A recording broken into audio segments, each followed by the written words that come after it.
the Enlightenment. What was the Enlightenment? It was taking human reason, a good thing, and making it an ultimate thing, was it not? And so when we said human reason, I'm not going to accept anything in the Bible my reason doesn't understand. So I'm just going to cut the Bible into pieces and only accept part of it. It's a disaster. Another way in which human reason becoming an idol was a disaster was because of how the cultural elites for at least 100 years believed that, and they still do to some degree, science, technology, education, we're going to be able to get rid of poverty, we're going to be able to get rid of racism. Human reason is going to bring all this. And it hasn't worked.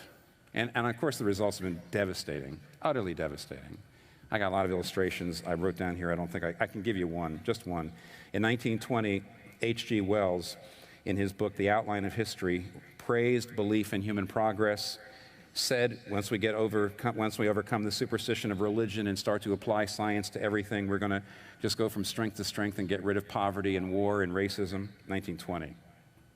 1933, in his book, The Shape of Things to Come, he was appalled by the selfishness and the violence of nations. He was appalled by the lack of progress on the program he had wanted.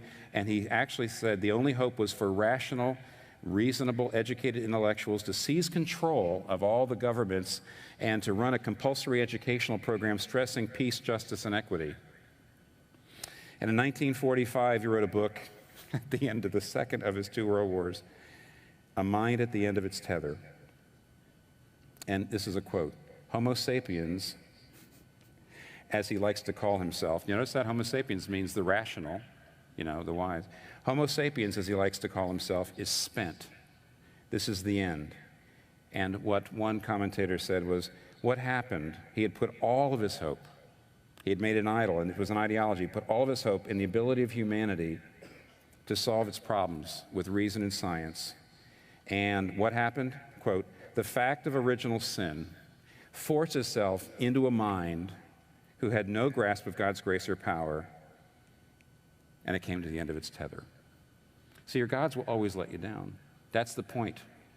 The gods will never bring you what you think. They won't bring you the social order. Also broad cultural idols. Here's what I mean by that. Traditional cultures, and a lot of people here are from them, or their parents are. Traditional cultures, the idol is the family. Individualism is gone. The idol is the family. And by the way, so many of us say, oh, yes, we hate the Western individualism. It's just terrible. And it is. I'll get there in a second. But you know what? There's an opposite to that, and that is the family is an idol. And in cultures in which the family is an idol, what matters more than anything else is your family, everything for the family. Then you have things like honor killings. You kill the women that have disgraced the family, you know, even if it's your daughter. Honor killings. Women are treated as chattel. Gay people are bashed and literally killed. That's traditional culture. Then on the other hand, we have Western culture, and Western culture says the individual and my feelings are an absolute. And what you have today in individualistic culture, no one must tell anybody else that they're wrong. No one must tell anybody that their beliefs are wrong. No one must ever even offend anybody. So if you say something that offends and upsets this person, that's wrong. But of course, what's going on is the idea that you should not tell anybody that their beliefs about God are wrong is itself a belief about God, which is being imposed. You know, to say you can't tell people that their beliefs about God is wrong is a belief about the nature of God that is being imposed, and therefore, postmodern relativism, like all idolatry, is violent at its core. And yet it's failing. You know, high critical theory, which is really where all the postmodern deconstruction stuff came from, is dead in academia because of what I just told you. You know, that inconsistency, they see it. The gods always fail. Let me give you another quick example. The political swings we have are idolatry. When I'm so old that I remember something. Let me tell you what I remember. I remember in the 70s, the people that were killing, genocide, they were communists, they were atheists. They were the terrorists.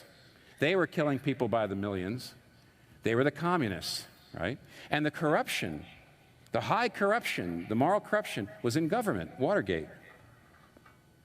And so what did we decide? Free enterprise, the free market.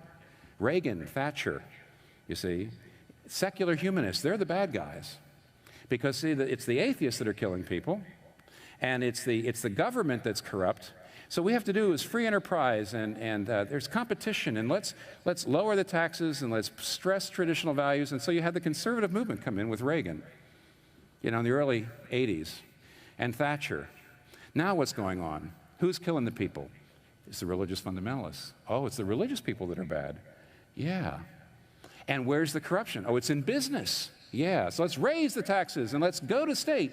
I remember in the New York Times there was an article recently about Bernie Madoff, and one of the speakers said, it was covering a forum. It's a pretty big deal in New York City since everybody knew him. And somebody said, of course human beings are selfish and they're greedy and they're going to do stuff like that. Of course, that's why we have government to regulate it. What's a government? Isn't government people? And so what we have is, no, really, honestly, there was an idol.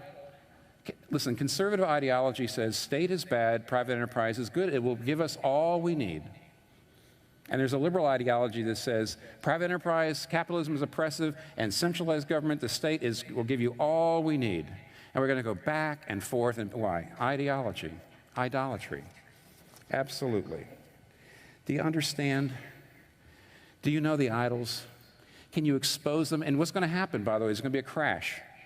Every time we say, oh, the whole problem is over here, so let's get away from those people. We demonize those people, and we idolize these people over here. And then there'll be a breakdown. Why? Because people are people. And there'll be corruption in government. And then we'll have a swing back. I hope I'm dead by then. Do you know how to take the gospel to the idols? If you learn how to do that, then and only then will we turn the world upside down. Let's pray.